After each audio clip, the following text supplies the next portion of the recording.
en la historia de la humanidad. Esta obra busca transmitir un mensaje de amor, sacrificio y unión, honrado el contexto espiritual y humano que encierra. Les pedimos respeto y atención, pues lo que verán no es una comedia, sino una representación con la intención de tocar corazones y sembrar reflexión. Sin más por agregar, comenzamos.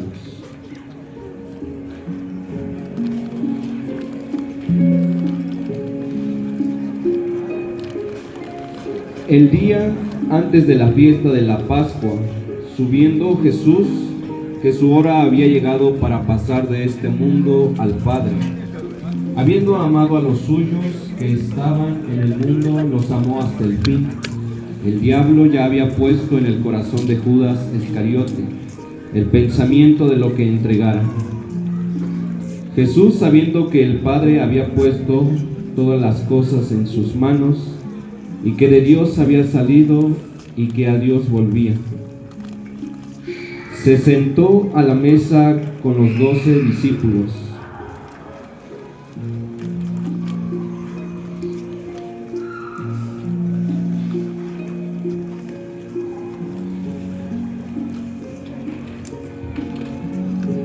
Al principio Jesús conversaba afectuosamente con sus apóstoles, pero después fue quedándose serio y melancólico y les dijo: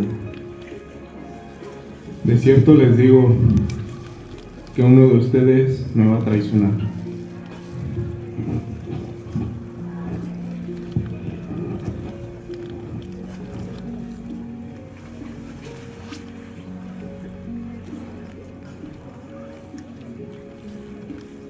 Había solo una fuente con lechuga y Jesús le repartía a los que estaban a su lado.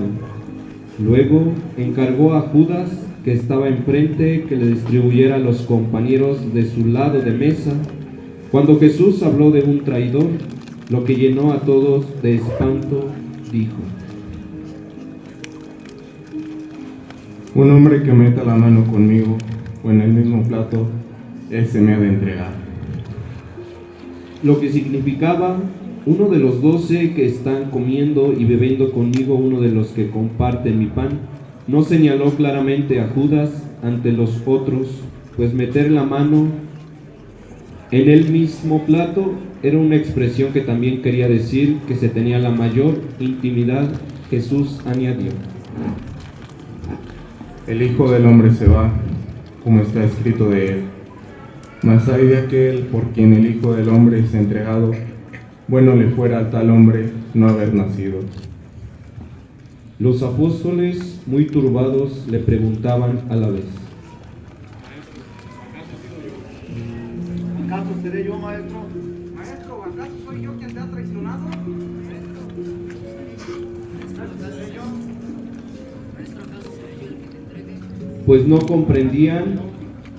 ¿Acaso seré yo, maestro? ¿Acaso seré yo, maestro?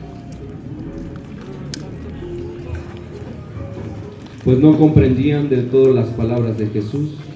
Todos se levantaron de la mesa y mientras recomponían sus ropas, como era usual antes del oficio solemne, 2 apóstoles retiraron la mesa. Jesús pidió que le trajeran agua y les dijo a sus discípulos que colocaran las sillas en semicírculo. Él se fue también al vestíbulo y ahí se envolvió el cuerpo con una toalla, y mientras tanto los apóstoles en la sala se decían algunas palabras y se preguntaban cuál sería el primero de entre ellos.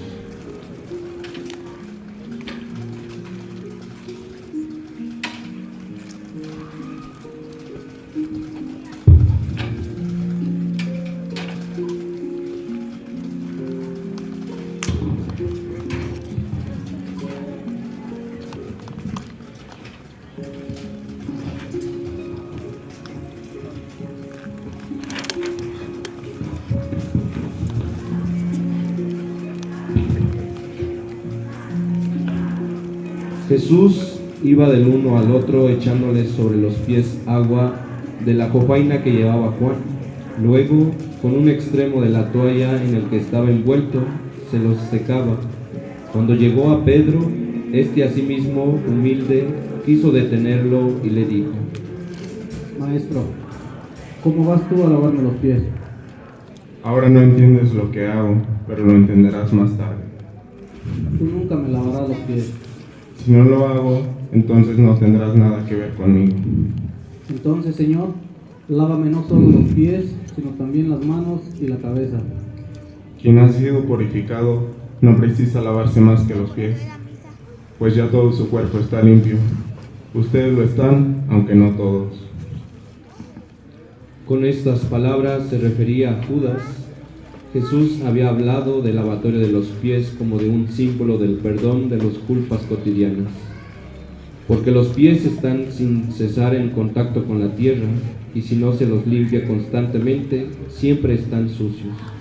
Al lavarles Jesús los pies, fue como si les hubiera concedido una especie de absolución espiritual. Pedro, en medio de su celo, lo que vio fue aquel gesto era una humillación demasiado grande para su maestro. Él no sabía que al día siguiente, para salvarlo, Jesús se sometería a la humillante muerte en la cruz.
Según indicaciones de nuestro Señor, volvieron a disponer de nuevo la mesa, que habían retirado un poco.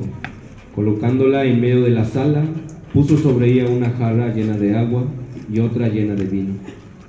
Había también allí una fuente ovalada con 3 panes sin levadura. Jesús entonces bendijo el pan y dijo: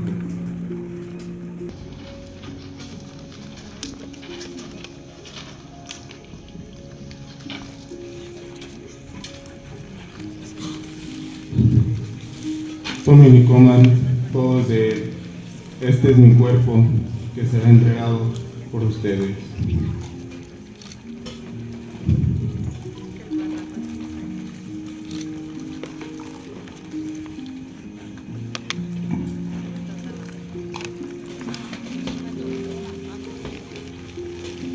Haz cuanto antes lo que tienes que hacer. Después administró el sacramento a los demás apóstoles. Judas ya no volvió a su sitio, sino que se fue inmediatamente del cenáculo.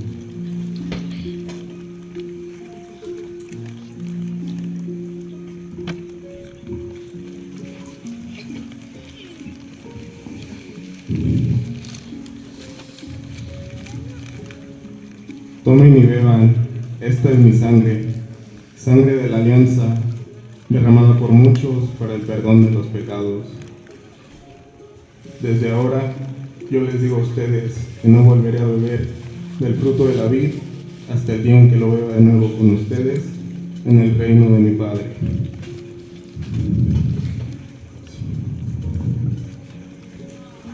Había una indescriptible solemnidad en todo lo que Jesús hizo durante la Sagrada Eucaristía, y cada uno de sus movimientos estaba lleno de majestad. Jesús dio a sus apóstoles unas instrucciones privadas, les dijo que debían seguir celebrando el Santísimo Sacramento en memoria suya hasta el fin de los tiempos. Les enseñó cómo usarlo y cómo transmitirlo, y de qué modo gradualmente debían enseñar y hacer público este misterio. Les enseñó cuándo debían comer el resto de los elementos consagrados, cuándo debían darle parte de ellos a la Santísima Virgen, y cómo consagrar ellos mismos cuando les hubiese enviado el divino consuelo. Después les habló del sacerdocio, de la sagrada unción, de la preparación del crisma y de los santos óleos.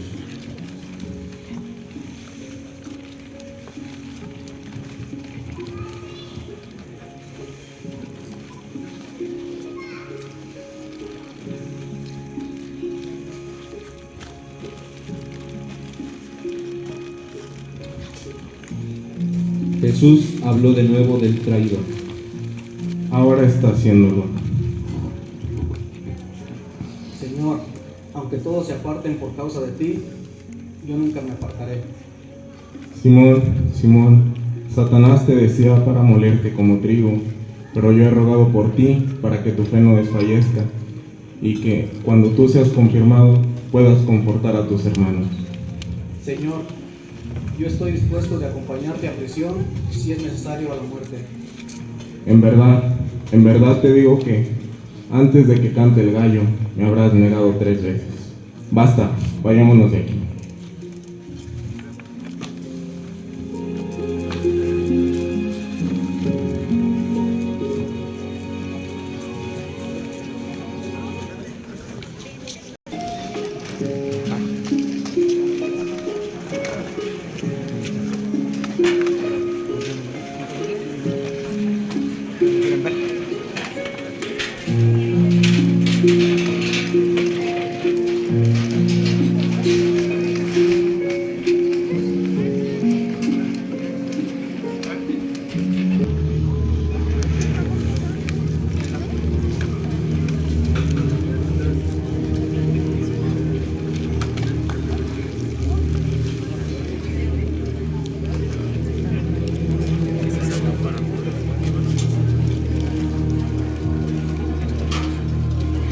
Cuando Jesús, después de instituir el Santísimo Sacramento de la Eucaristía, salió del cenáculo acompañado de los 11 apóstoles, su alma estaba profundamente turbada y su tristeza iba en aumento. Llevó a los 11 por un sendero apartado en el valle de Josafat. Caminando con ellos por el valle, nuestro Señor les dijo que Él volvería de nuevo a juzgar al mundo y que en ese momento los hombres se echarían a temblar y gritarían: montañas, cubridnos. Sus discípulos no comprendieron sus palabras y creyeron que la debilidad y la fatiga lo hacían delirar. También les dijo: Esta noche serán escandalizados por mi causa, pues está escrito: heriré al pastor y sus ovejas serán dispersadas. Pero cuando resucite, iré delante de ustedes a Galilea. Eran poco más de las 9 cuando Jesús llegó a Getsemaní con sus discípulos. Jesús estaba cada vez más triste y advertía a los apóstoles de la proximidad del peligro. Estos se sentían sobrecogidos. Quedaos aquí mientras yo voy a orar. Pedro, Santiago, Juan, vengan conmigo. Llevó consigo a Pedro, Juan y Santiago, y con ellos entró en el huerto de los olivos. No hay palabras para describir la pena que oprimía su alma, pues el tiempo de la prueba se acercaba. Señor, ¿cómo tú que te muestras siempre tan sereno, puedes estar tan abatido? Mi alma tiene una tristeza de muerte. Quedaos aquí, velad conmigo para no caer en la tentación.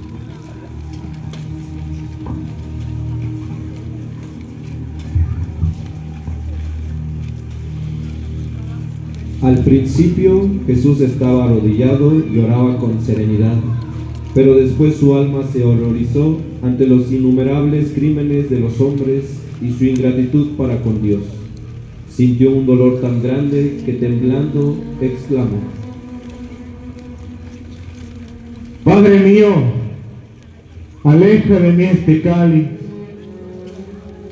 Padre mío, omnipotente, aleja de mí este cáliz,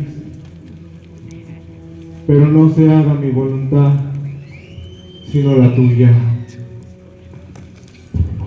Su voluntad era una con la del Padre, pero abrumado por el peso de su naturaleza mortal, temía la muerte. Todos los pecados, toda la maldad, todos los vicios, todos los tormentos, todas las ingratitudes que oprimían al Salvador, el espanto de la muerte, el terror que sentía como hombre ante los padecimientos de la expiación, asediaban su divina persona bajo la forma de pavorosos espectros. Sus rodillas vacilaban, juntaban las manos, su cuerpo estaba inundado de su sudor y el olor lo hacía estremecer. Por fin se levantó, las rodillas le temblaban tanto que apenas podían sostenerlo. Estaba pálido, su fisonomía completamente transformada, lívidos los labios y erizados los cabellos.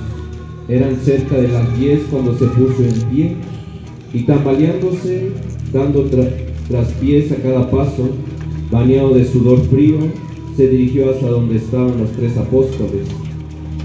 Jesús iba a buscarlos como un hombre angustiado cuyo terror lo llevaba junto a sus amigos, pero también como el buen pastor que, consciente de la cercanía de un peligro, visita a su rebaño amenazado. Pues Jesús no ignoraba que también ellos sufrían la angustia y la tentación. Simón, ¿duermes? Despertándose al punto y se levantaron, y Jesús les dijo en su desolación: ¿Ni siquiera una hora podéis velar conmigo? Maestro, ¿qué pasa? ¿Debo llamar a los demás discípulos? ¿Debemos huir? Si pudiese vivir, predicar y curar durante otros 33 años más, no me bastaría para cumplir con lo que tengo que hacer de hoy a mañana. No llames a los otros 8. Los he dejado ahí porque no podrían verme en esta miseria sin escandalizarse. Olvidarían lo que ha pasado y dudarían de mí. Ustedes han visto al Hijo del Hombre transfigurado, así que también pueden verlo en la oscuridad y en el naufragio de su espíritu. Velad y orad conmigo, recemos para no caer en la tentación, pues el espíritu está presto, pero la carne es débil.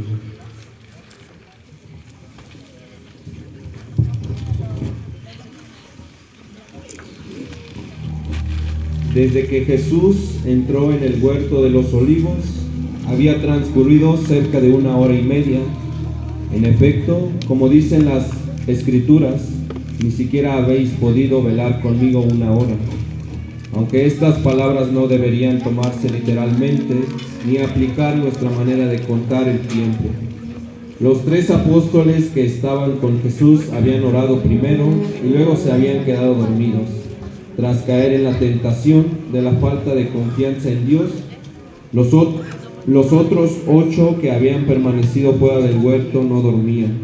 La tristeza y el sufrimiento que encerraban las últimas palabras de Jesús habían llenado sus corazones de funestos presagios y erraban por el monte de los olivos buscando algún lugar donde esconderse en caso de peligro.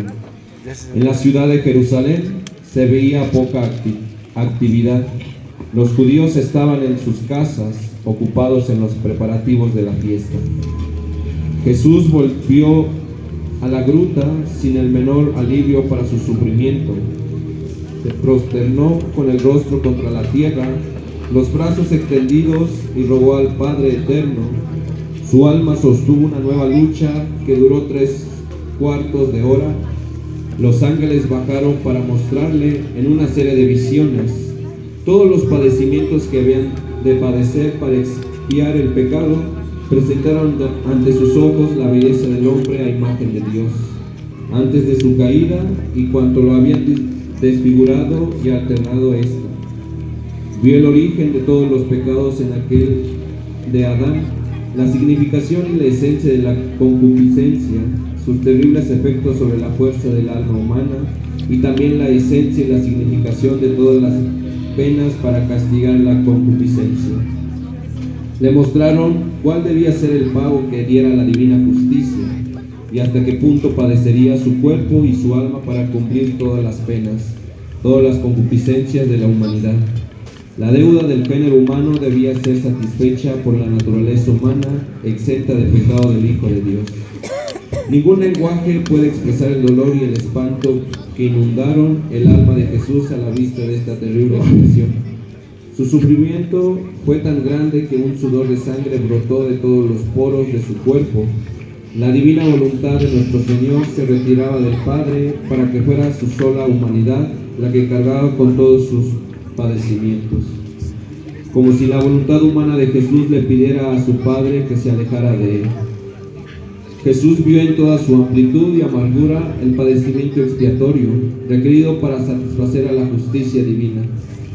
Esto le fue presentado por los ángeles, pues no corresponde a Satanás enseñar que la expiación es posible. El padre de la mentira y de la desesperación no puede presentar los frutos de la misericordia divina. Habiendo salido victorioso Jesús de todos los asaltos, por su entera y absoluta sumisión a la voluntad del Padre, una nueva sucesión de horribles visiones le fue presentada. La duda y la inquietud que el hombre a punto de hacer un gran sacrificio siempre experimenta asaltaron el alma del Señor, que se hizo a sí mismo esta terrible pregunta: ¿qué resultará de este sacrificio? Y el más espantoso panorama desplegado ante sus ojos vino a llenar de angustia su amante corazón. Cuando Dios creó al primer hombre, le mandó un sueño, abrió su costado y de una de sus costillas creó a Eva, su mujer, la madre de todos los vivos.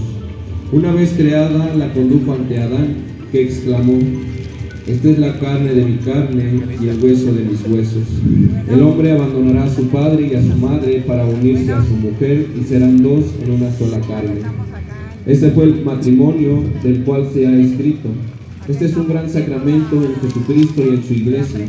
Jesucristo, el nuevo Adán, también quería que sobre él viniera el sueño, el de su muerte en la cruz, y que de su costado abierto surgiera la nueva Eva y su esposa virginal, la iglesia, madre de todos los vivos.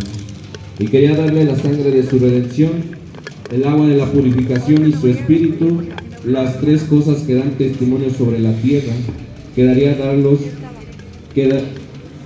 darle los santos sacramentos para que fuera una esposa pura, santa y sin tacha.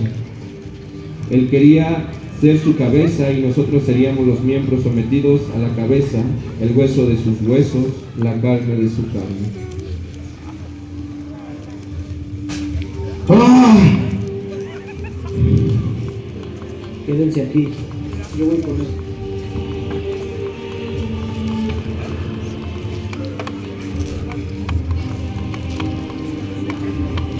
Maestro, ¿qué pasa? Pero a la vista de Jesús, aterrorizado y bañado de su propia sangre, caído bajo el peso de una mortal angustia, se quedó paralizado, presa del horror. Jesús no le respondió e hizo caso omiso de él.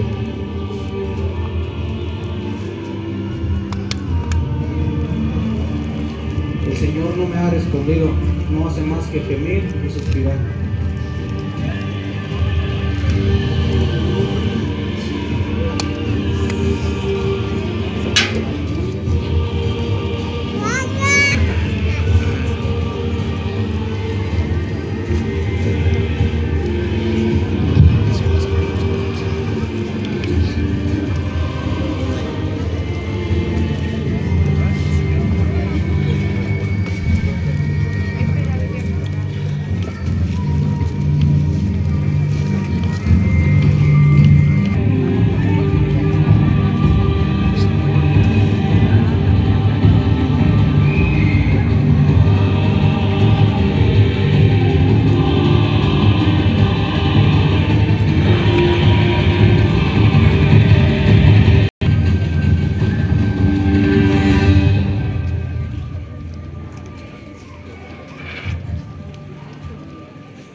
Al principio de su cuidadosa traición, Judas no creía que ésta tuviera el resultado que tuvo.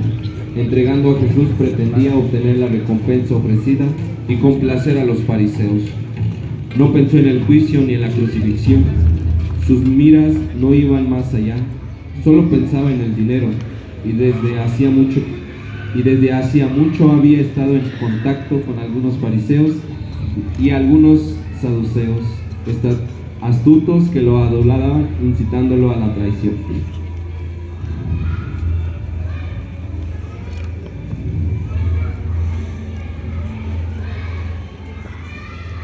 Escúchame bien, el juicio podría suceder mañana y no podemos tener más el tiempo.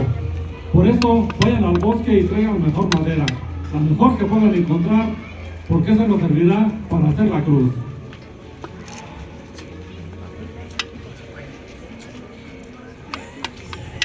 No está en el cenáculo, estoy seguro que está en el monte de los olivos. Judas, si es una mentira y fallas, pagará las consecuencias. Se los aseguro, pero envíen conmigo una pequeña partida de soldados, no sea que sus discípulos hagan un escándalo y puedan detenernos.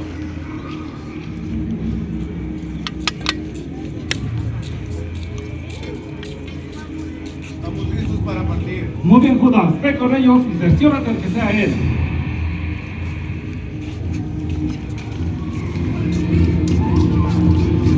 Judas se puso de acuerdo con quienes lo iban a acompañar. Él entraría en el huerto delante de ellos, se acercaría a Jesús y como amigo y discípulo que era de él, lo saludaría y lo besaría. Entonces los soldados debían presentarse y prenderlo.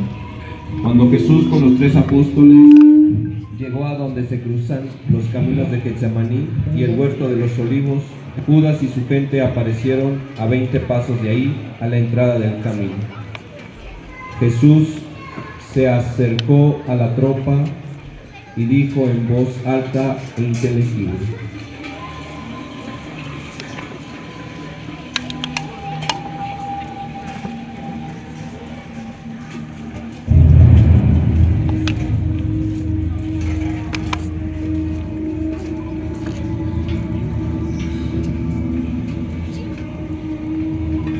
¿A quién buscan?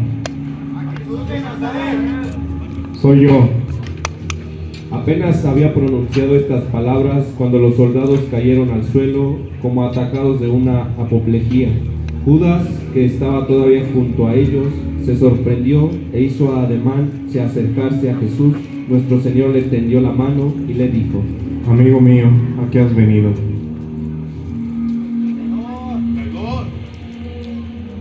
Mientras tanto, los soldados se habían puesto de pie y se acercaron a Jesús esperando el beso del traidor.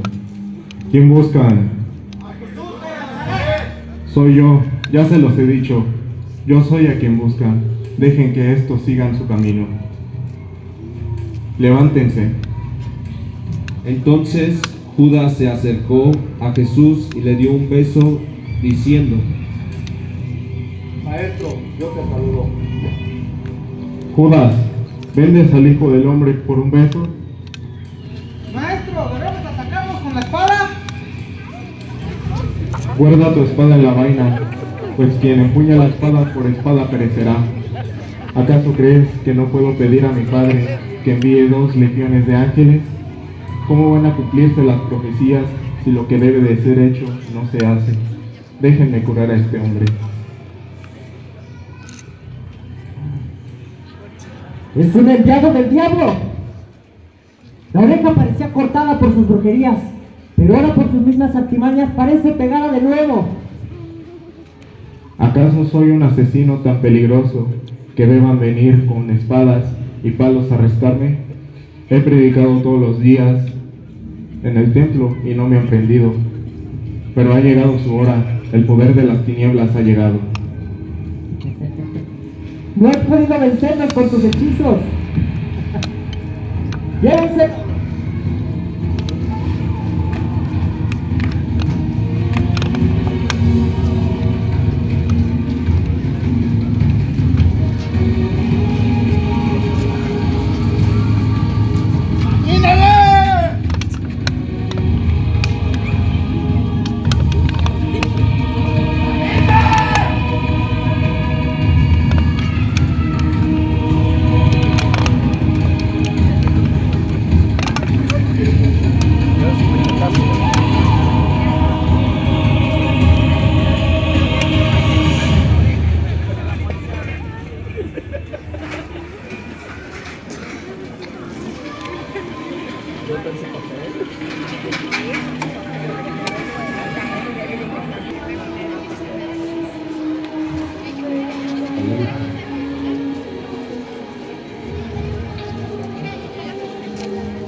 Anás y Caifás fueron informados en el acto del prendimiento de Jesús y empezaron a disponerlo todo.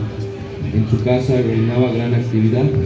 Las salas estaban iluminadas, las entradas con vigilantes, los mensajeros corrían por la ciudad para convocar a los miembros del consejo, a los escribas y a todos los que debían tomar parte en el juicio. Alrededor de Jerusalén se oían los berridos de los muchos animales que los extranjeros habían traído para sacrificar. Inspiraba una cierta compasión el pálido de los innumerables corderos que debían ser inmolados en el templo al día siguiente. Uno solo iba a ser ofrecido en sacrificio sin abrir la boca, semejante al cordero al que conducen al matadero y no se resiste. El cordero de Dios, puro y sin mancha, el verdadero cordero pascual, el propio Jesucristo. A medianoche Jesús fue llevado al palacio de Anás y conducido a una gran sala. En la parte opuesta de la misma estaba sentado Anás, rodeado de 28 consejeros. ¡Crucifíquenlo! ¡Crucifíquenlo! ¡Crucifíquenlo!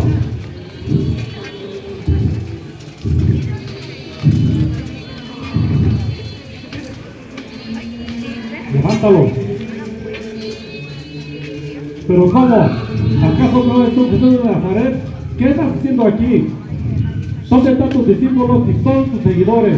¿Dónde está tu doctrina? Habla, no te quedes callado. Contesta, te lo ordeno. ¿Dónde está tu doctrina y todo lo que tú sabes hacer?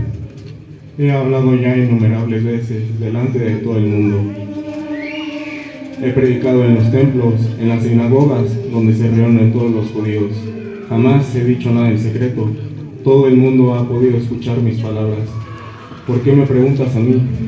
Mira a tu alrededor. Ellos están aquí. Ellos saben lo que he dicho. ¿Así es como respondes al pontífice? Si he hablado mal, dime en qué. Pero si he hablado bien, ¿por qué me pegas? Tú, tan solo eres hijo de un oscuro carpintero.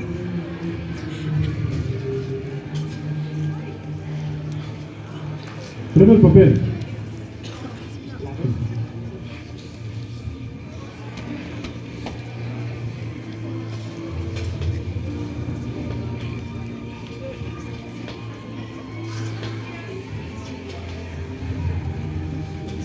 Aquí está tu cetro. Aquí están todas tus dignidades, tus derechos y todos tus privilegios. Llévate a los sumos sacerdotes para que él te dé, según tu privilegio, y te pueda dar tu dignidad. Que leante las manos.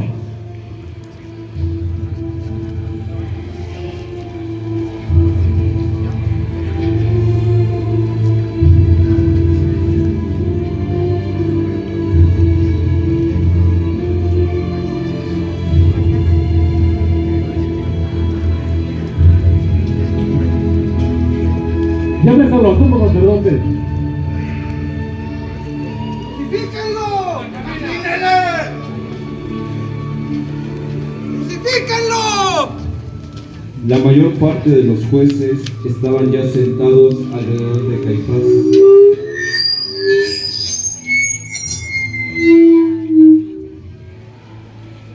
Los otros fueron llegando sucesivamente. Los acusadores y los falsos testigos llenaban el atrio. Había ahí una inmensa multitud a la que había que contener con fuerza para que no invadieran la sala del consejo. Caifás estaba sentado en medio del semicírculo, rodeado por los miembros del Sanedrín. A ambos lados de ellos estaban los funcionarios públicos, los escribas, los ancianos y detrás los falsos testigos. Había soldados colocados desde la entrada hasta el vestíbulo, a través del cual Jesús debía ser conducido. La expresión de Caifás era solemne en extremo, pero su gravedad iba acompañada de indicios de sorpresiva rabia y siniestra intuiciones.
Caifás estaba en medio del semicírculo, rodeado por los miembros del Sanedrín. A ambos lados de ellos estaban los funcionarios públicos, los escribas, los ancianos y detrás los falsos testigos.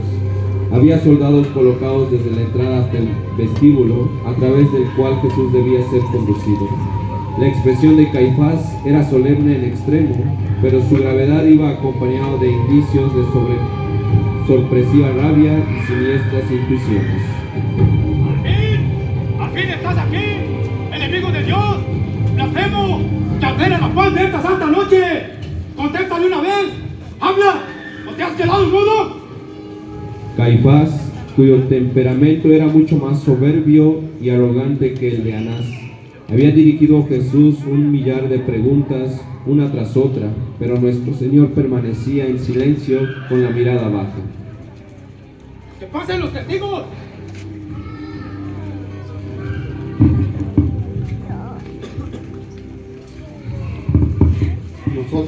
Nosotros le hemos oído decir, yo derribaré este templo hecho por el hombre y lo levantaré en 3 días sin ayuda humana. ¿No vas a responder? Mira lo que estos dicen en contra de ti. En nombre del Dios viviente te suplico, te ordeno, que nos digas si tú eres el Cristo, el Hijo de Dios. Tú lo has dicho. Y además les digo que desde ahora verán al Hijo del Hombre sentado a la diestra del Poderoso y venir en las nubes del cielo. ¡Ah! ¡Ah! ¿Qué más testigos quieren? Ustedes escucharon la blasfemia de este hombre. ¿Qué les parece? ¿Cuál es vuestra sentencia? ¡Es reo de muerte! ¡Es reo de muerte! ¡Es reo de muerte! Durante este horrible griterío, el furor del infierno llegó a su colmo. Parecía que las tinieblas celebraran su triunfo sobre la luz. Todos los que allí estaban y conservaban en ellos algo de bondad, fueron penetrados de tal horror que muchos se cubrieron la cabeza y se fueron. Cuando el Salvador entró en prisión, pidió a su Padre Celestial que aceptara todos los ultrajes, insultos y golpes que había sufrido y que tenía aún que sufrir como un sacrificio expiatorio por sus verdugos y por todos los hombres que en sus padecimientos se dejarán llevar de la impaciencia o de la cólera.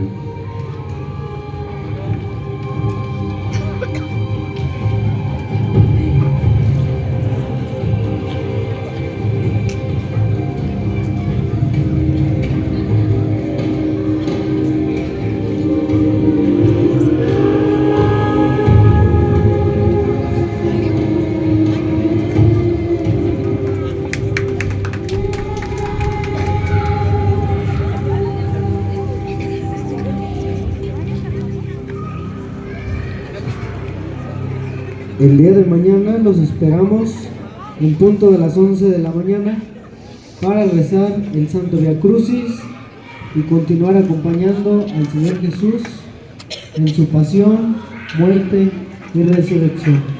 Gracias por acompañarnos. Buenas noches.